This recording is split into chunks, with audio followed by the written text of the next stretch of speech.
The Today in Manufacturing podcast offers a powerful and unique perspective on the biggest stories impacting U.S. manufacturers. Anna Wells, David Manty, and Jeff Ranke apply their experience as editors of industry-leading brands Manufacturing.net and Industrial Equipment News in providing in-depth analysis of the latest headlines. Their insight, along with a mix of humor and human interest, makes Today in Manufacturing a go-to source. Keep pace with supply chain challenges, electric vehicle developments, labor struggles, robotics, and more by listening, downloading, and subscribing to the Today in Manufacturing podcast.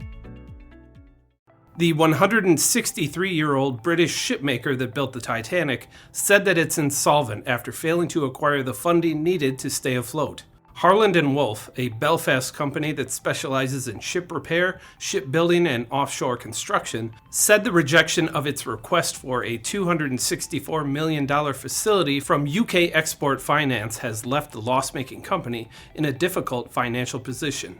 The company has 4 shipyards, and its current operations include a plan to build 3 FSS vessels, converting the HMS Corn Atherstone for the Lithuanian Navy, and delivering barges and other projects. The FSS project is of particular importance to Harland Wolff, which said it would see more than 6 million hours deployed at its Belfast and Appledore shipyards in delivery of the vessels.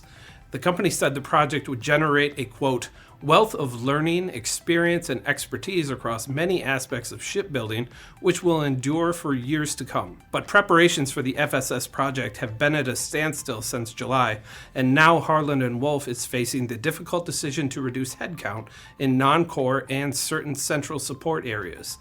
The company said a further reduction in headcount in its core activities may be necessary, depending on the outcome of some strategic objectives. As CNN points out, this isn't the first time that Harland Wolff has faced the possibility of bankruptcy. The company was preparing to restructure in 2019 before UK energy company Infrastrata agreed to buy its assets for about $8 million. The revived company last year delivered the first ship from its Belfast shipyard in more than 2 decades. Harland Wolff has been a prolific shipbuilding company since it was founded in 1861 by Sir Edward James Harland and Gustav Wilhelm Wolff.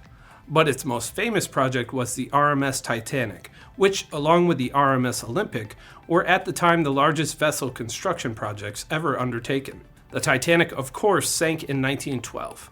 I'm Ben Munson, and this is Manufacturing Now.